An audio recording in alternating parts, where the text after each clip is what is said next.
Hello, I am Huyen Ngan from Guangdong Radio and Television, and welcome back to QRT News with the following headlines. Organic farming market. Bustling fish festival.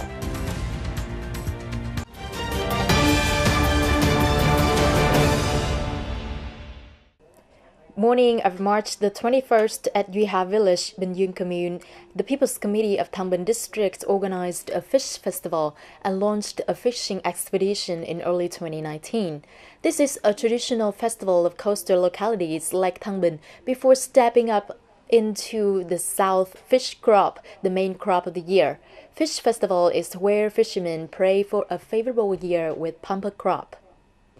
From early in the morning, people in coastal communes of Thăng Bình district such as Bình Dương, Bình Nam, Bình Minh, and Bình Hải have gathered in Duy fishing village to join the fish festival. This is an opportunity for people to express their gratitude to the Nam Hải or the South Sea God, to commemorate the ancestors who opened the maritime career and pass on to their descendants until now. One indispensable part of a fish festival is bajao singing and dancing, which clearly illustrates the spirit of solidarity among members of a ship to overcome storms and big waves of the sea to bring back bumper crops. Annually, the coastal communes of Thăng Bình took turns to organize the fishing ceremony, but this year, the district People's Committee did that job.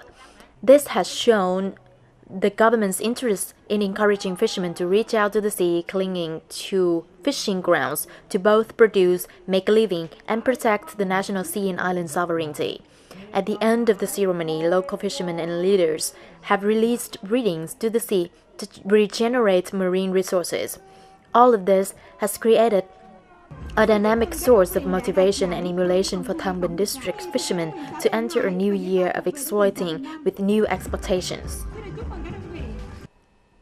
After 2 days working with localities, on March the 20th morning, the supervising delegation of the National Assembly Standing Committee, headed by Mr. Nguyễn Lâm Thành, Vice Chairman of the National Council, worked with the PPC on the results of the National Target Program, Sustainable Poverty Reduction in Ethnic Minority and Mountainous Areas for the period of 2012-2018.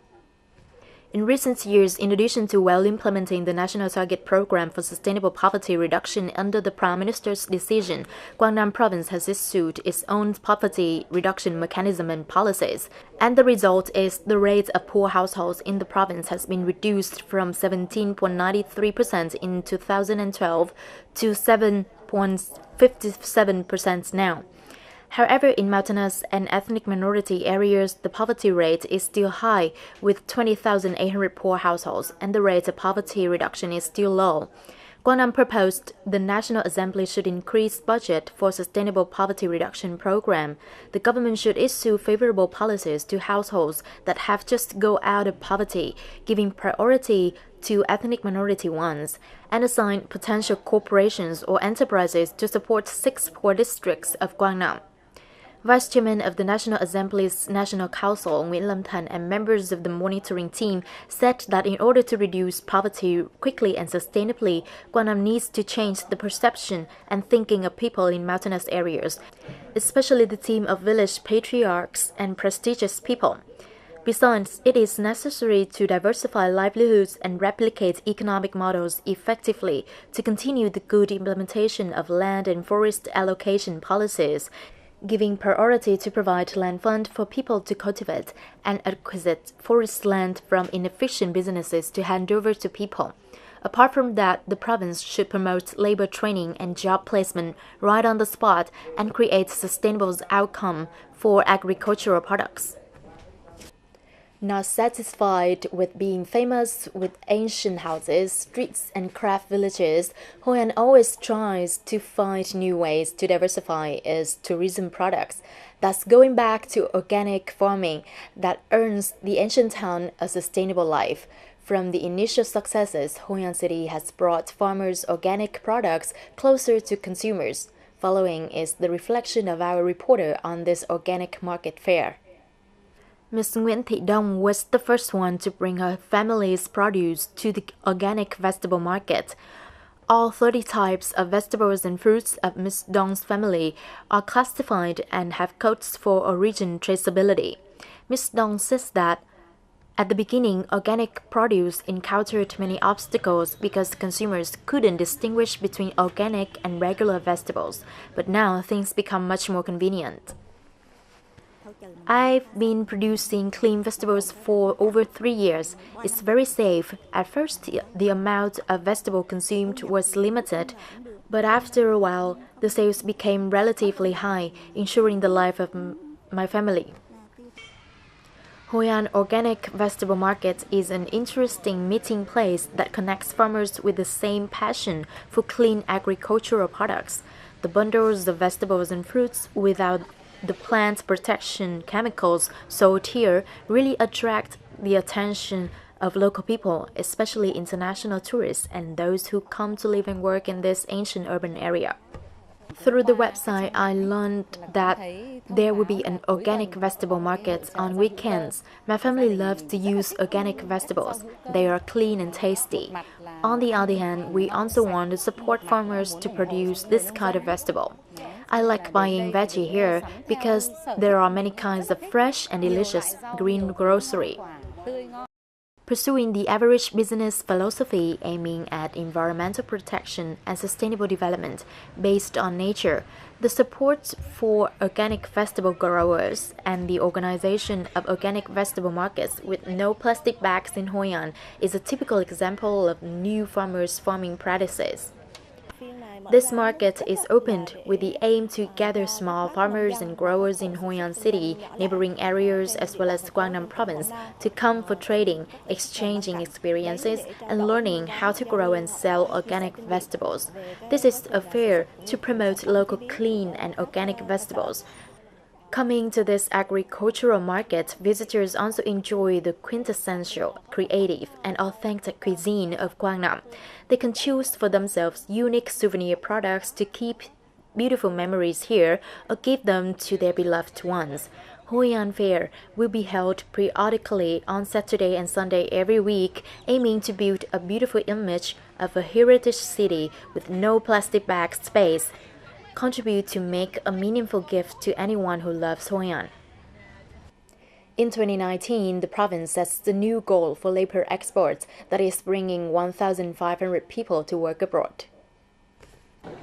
In 2018, the whole province had 1,005 people going to work abroad, exceeding the target set in the year.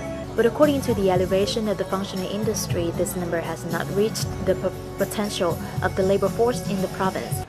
Compared to other provinces, the labor exports results of the province are still very modest.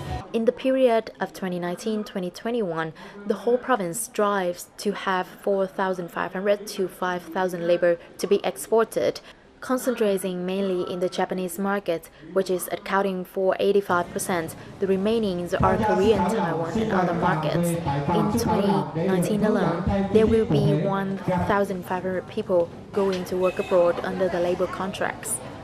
The Department of Labor, Invalid and Social Affairs has proposed many specific solutions and tasks such as giving clear and full information to laborers on labor exports, on enterprises that recruit laborers for export, or on vocational training institutions in the province that both perform vocational training and orientation education to create a quality supply for labor exports. At the same time, synchronously implement supportive policies such as assisting in foreign language learning and providing necessary knowledge. Implementing the scheme on developing garden economy, farm economy, and ecotourism with typical characteristics from the midland of Guangdong in the period of 2017-2025, Tin Phuoc District has invested in over 300 garden economic models with high efficiency and is orienting towards tourism development. Following the scheme, Tin Phuoc focused on renovating 142 garden models according to the green, clean, beautiful, and effective criteria. It is also developing over 300 large-scale garden economic models with an area of over 200 hectares, 80 pepper planting models with over 100 pillars, especially there are ones with up to 1,000 pillars. Particularly in the past year, Tin Phuoc has supported many garden, farm, and ecotourism models under the scheme with about 5.5 billion dong. The development of Tin Phuoc's garden economy not only helps improve the value of the agricultural sector, but also helps the locality aiming to tourism development. Tin Phuoc is being built as a highlight in the list of destinations in the tour to the west of Guangdong that tourism enterprises are designing. So this locality is focusing on developing community and ecotourism based on the advantages of garden economy. That's all we have for today's bulletin. Please stay tuned with QRT News on the website qrt.vn. Thank you for being with us, and goodbye for now.